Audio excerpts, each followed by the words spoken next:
So, I was a team captain for my high school football team, despite being the worst player. Why? Let's talk about it.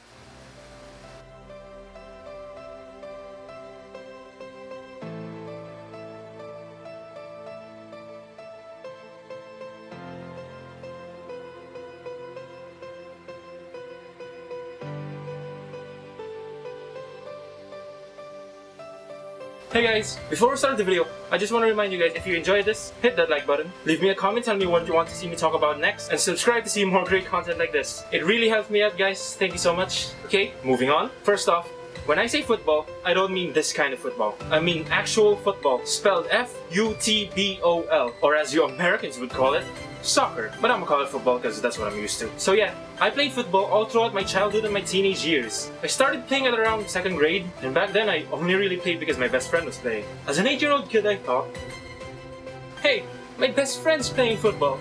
If I play football too, then I get to spend more time with my best friend. Yeah! So I forced my parents to buy me football boots and pay 800 pesos a month to play on the school's football team. And that is my football origin story. Well, yes, at first I only really wanted to play and have fun with my best friend. By 3rd grade, I found myself participating in the regional tournaments. Granted, I may have been carried by my senpais.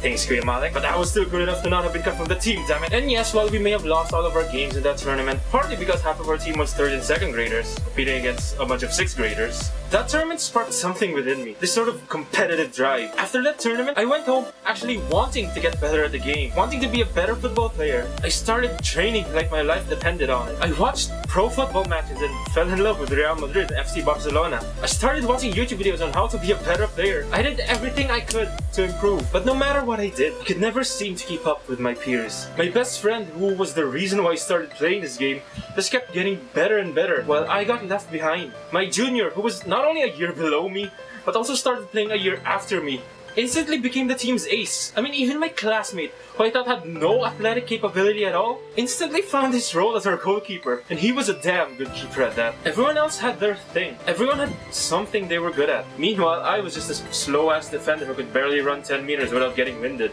It just felt like no matter what I did, I just couldn't match their physicality and their natural athleticism and talent. It felt like I was just dead weight for the team. I had no purpose at all. I started questioning why I was even on the team. I was basically useless. At least that's what I thought. But then I realized I'm never gonna be as good as these players. So what am I good at? Then I decided if training my body wasn't enough to keep up with these guys, I should train something else. My mind. I knew I couldn't be faster than these other players. I knew I couldn't be as talented as them. But I could always be smarter. So I started studying.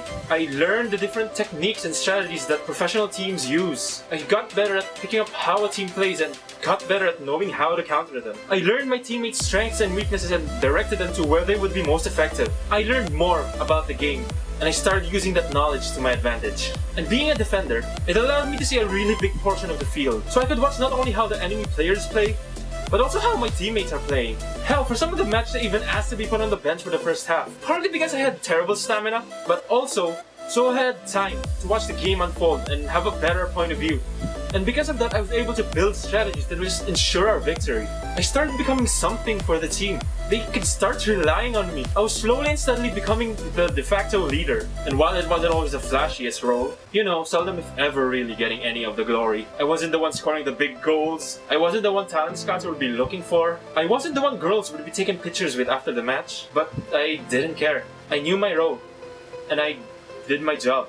And hell, I guess being a leader is pretty important for a team because, well, the coaches decided that I should be the team captain. Despite being the worst player on that field, I didn't know why at first, honestly. If you'd asked me, I think our ace should have been the captain. But I was the one given that responsibility, so I took it. I wore that armband for years. And up until the day I graduated, I was the leader. I was the team captain for our team. While looking back, I probably could have done a better job at some things. Honestly, for the things I did manage to accomplish, I have to say, not bad for the worst player.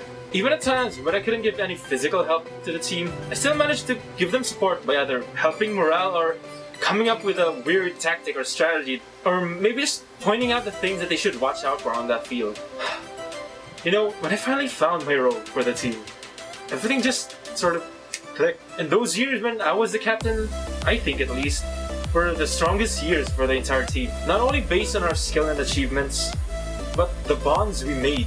Because we were more than just a team. We were family. At least I like to think so. Now, I don't want to sound narcissistic and take all the credit for our team. I was just a single piece of the puzzle. And to everyone who I played with, you guys all did your job and you did it amazingly. To our coaches who taught us everything we know and who trusted me enough to lead. To the staff of my school who just gave us so much support throughout the years. Another special mention to our Tita Heidi. I don't know what would have happened to the team without you. Thank you for always being there and giving us all your love and support. And to everyone else who's helped the team become what it was, thank you. Couldn't have done it without you. I guess what I'm trying to say is, if you think you're not talented at something, just open up your mind. Open your horizons. Because football and pretty much every other sport and game out there aren't these one-dimensional things. There's so much more to these games than just being good. Look at me. I was a terrible player. I had no idea what I was doing. I was slow, I had super weak stamina, I could barely shoot the ball, but I was still the team captain because I had something no one else did. I knew what the game was, I understood the game, I studied, I learned, I used my strength to my advantage, I used my mind.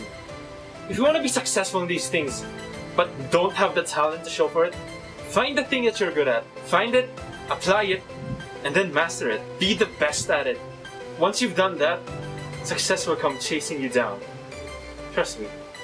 Thank you to that team. Thank you to my coaches.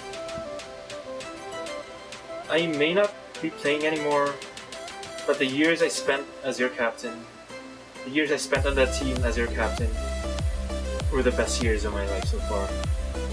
It was incredible. To anyone out there who thinks they're not good enough to play or they're not talented enough, look at me for an example. I still became captain despite all that. Must say something, right? So don't be afraid. Just find what you're good at. Keep doing it and keep at it. Because you'll never reach your goal if you stop. Just keep going and you'll get there. One day. Thanks for watching.